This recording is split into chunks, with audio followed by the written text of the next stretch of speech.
Welcome to Community Convos, a podcast and radio program from LCC Connect with conversations about what's happening in Lansing and around mid-Michigan. And welcome once again to the Convo. Joining me in the studio today is Heather Majano, Art Festival and Art Initiatives Coordinator for the City of East Lansing. How you doing? I'm doing great. Very good. And I am so glad you could join me today. You came in to talk a little bit about the East Lansing Art Festival, which has always been one of my favorite events. When exactly is it happening this year? It will be on May 20 and 21. May 20 and 21. So how many years has it been going now? This is the 60th year of the festival. 60th year. Now, I know it's kind of moved around from time to time or kind of been repositioned, if you will. Where exactly is it being held this year? Yeah, so it'll have essentially the same footprint as last year. So we'll be downtown East Lansing on Elbert Avenue from the entrance to the Elbert Avenue parking ramp. Mm-hmm. And then all the way down to Bailey Street, and then up MAC a little bit, which is the connector kind of space between our festival and the MSU UAB Arts and Crafts Festival. Very cool. So how many artists are you able to fit in that area? We'll have about 150 artists, plus performances and demonstrations. Yeah, the performances are always fun to watch. We'll get to that in just a little bit. What exactly have you got for the kids this year? So the East Lansing Public Library will be coming out with some activities, and then our artist demonstration area, they typically will have some interactive opportunities for the kids as well. That's awesome. So the MSU Craft Fair is also going on at the same time. Now, instead of putting it on a different day, it sounds like you're collaborating the two events. Is that correct? Yes, we intentionally plan the two events to be at the same time. So MSU University Board, they are the planners and organizers of the festival that's on campus. And then East Lansing is the planners and organizers of the East Lansing Art Festival.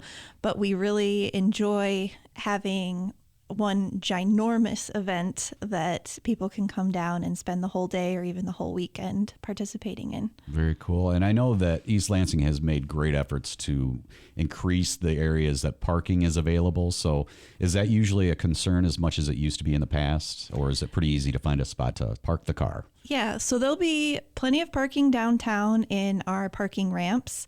We also will have some specially designated accessible parking in the Bailey surface lot. So that's on the corner of Elbert and Bailey. And then MSU is actually partnering with CATA to have a shuttle from the commuter lots to the Grand River site. So if you don't want to mess with what usually happens, the congestion on Abbott, you can park in the commuter lot at MSU and you can take the bus. The shuttle on up. Mm-hmm. Yep. Very good. And, you know, these festivals usually pull in artists from, obviously, Michigan. We're going to see that. But sure. Are there some from abroad that we'll see as well? I don't have any abroad for this year's festival. In the past, we've had some from Canada. But the farthest artist this year is from California. So definitely nationwide. Not worldwide this year, but nationwide. Very cool. And the live music is always a part of it. It really adds to the vibe, the feel of the festival. Who can we expect this year? So we've got a great lineup. I've tried to make it not just music. I've tried to make it a lot of different performances. So for music, we will have Grace Thessian. She's out of Kalamazoo. And Electra Company.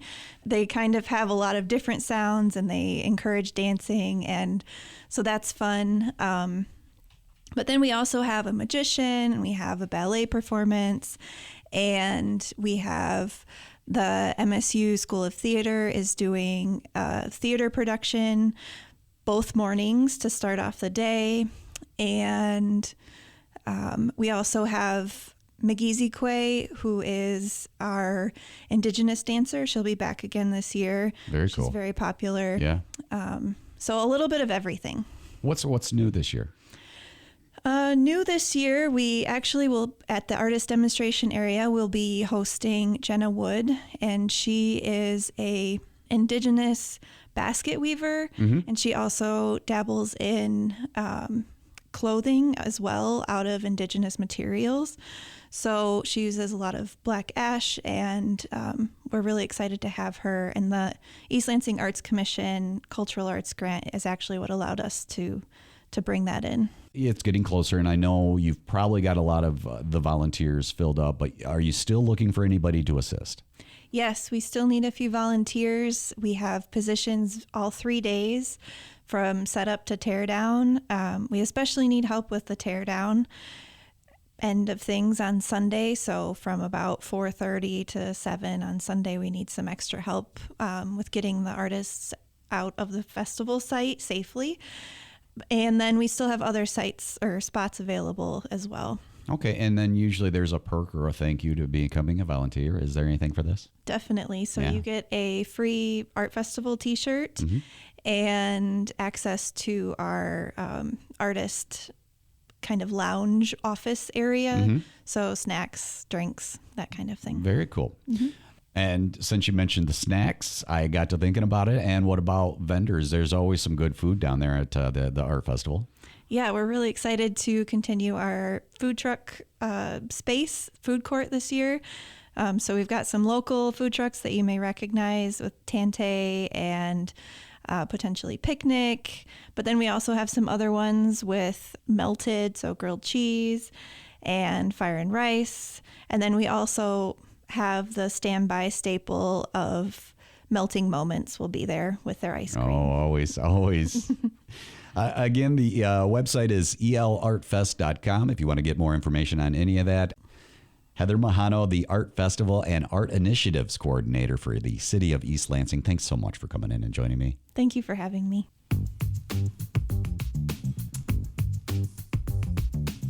You've been listening to Community Convos, a program from LCC Connect with conversations about what's happening in our community. To listen to this episode on demand, visit us at lccconnect.org or find us on your favorite podcast platform. If you or someone you know would like to be a guest on Community Convos, email us lcc-connect@lcc.edu. And thanks for joining the Convo.